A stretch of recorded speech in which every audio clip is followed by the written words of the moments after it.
From New York to Pennsylvania to Washington, D.C., the nation pauses on this 22nd anniversary of the 9/11 terrorist attacks that killed close to 3,000 people. Stephen Singleton, a former medic and a minister in Detroit, remembers gathering at a local church with multiple ministers to pray. After everybody had prayed, he started saying the Lord's Prayer. And he said it with a whisper, he said it with a shout, he said it with a sing, and then he said it with so much passion that it brought me to tears, and I knew that I had to go. Singleton says his friend at Hertz gave him a rental van. Home Depot and Kmart donated supplies, and he started driving to New York, where he says he was put to work helping the injured. I wanted to save somebody. That's bottom line. But he says at Ground Zero there was total destruction as they used search and rescue dogs to look for the living. We did that on a continuous basis, daily basis, trying to find survivors. Did you find survivors? Unfortunately, I did not.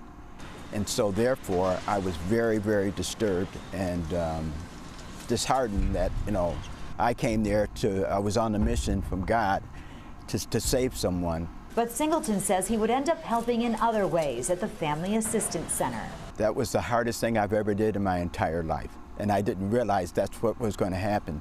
So I started to weep.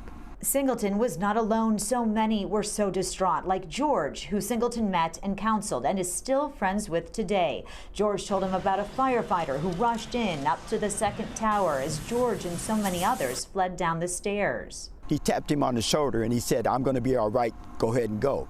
And the fireman went up. I'm sorry. And then when the firemen went up, the building collapsed. Singleton says George was also disturbed by the death of a young man he was trying to help and felt so much guilt for surviving.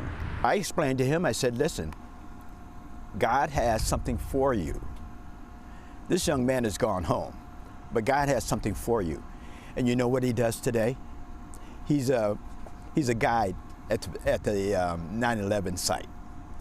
And he's explaining to the people that come in there as to what happened.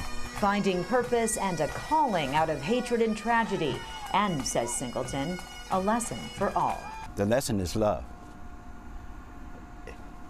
God loves us, and we got to love everybody else. In Southfield, Amy Lang, Fox 2 News.